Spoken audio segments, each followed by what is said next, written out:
Good morning, everyone. I hope you've had a wonderful week.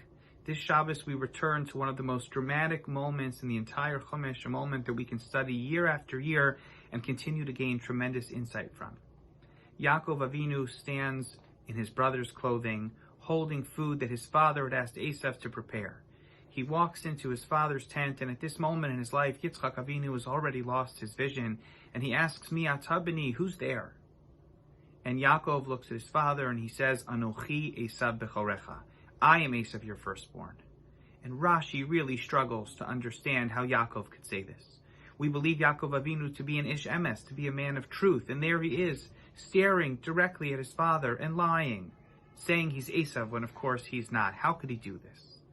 Rashi has his own classic interpretation to the question, but I want to focus today on an answer given by the Chassam Sofer, who says the only way to understand what Yaakov Avinu was saying was to better understand what the name Esav really means. At the moment that the twins were born, Yitzchak and Rivka noticed that Yaakov was pale, that he had no hair on his head, while his brother was stronger, his brother was bigger, he had a thick head of hair and a reddish complexion. He looked much bigger and much older, even though they were born just seconds apart. And they named him Esav because he was asui. He was more complete, he was more physically mature than his younger brother was. But this wasn't just the way that Yitzchak saw them in the moment, this is the way that Yitzchak always saw Yaakov and Esav. That Yaakov was younger, he was weaker, he was second. But Esav was stronger, he was mighty, he had leadership potential, he was first, he was the Bechor. That's the way that Yitzchak saw his two sons. In this moment, Yaakov Avinu, going into his father's tent to take the brachos that he believed were rightfully his, Yaakov is grabbing his destiny with his own two hands.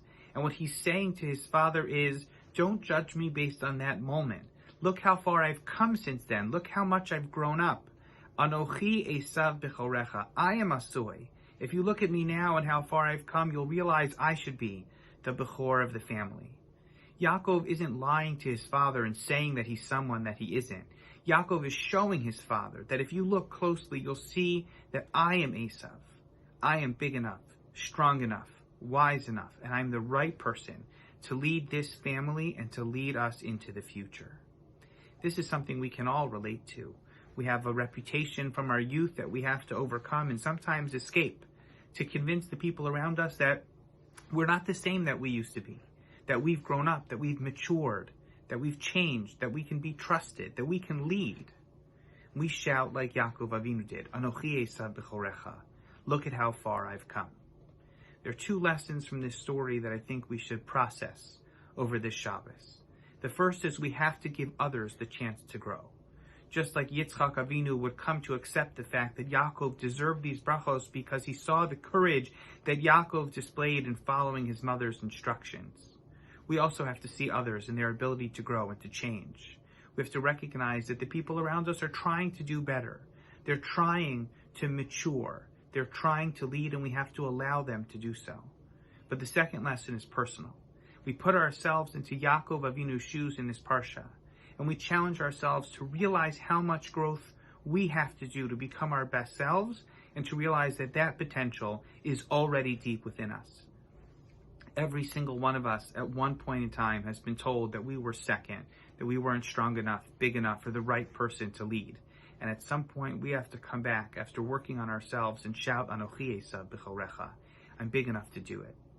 And if we're willing to say that about ourselves, if we're willing to grow into that kind of leader that we need to be for ourselves and for our families and for our communities and for our friends, we'll realize how far we've come and how true it is that we can really be something special as long as we put ourselves to the test.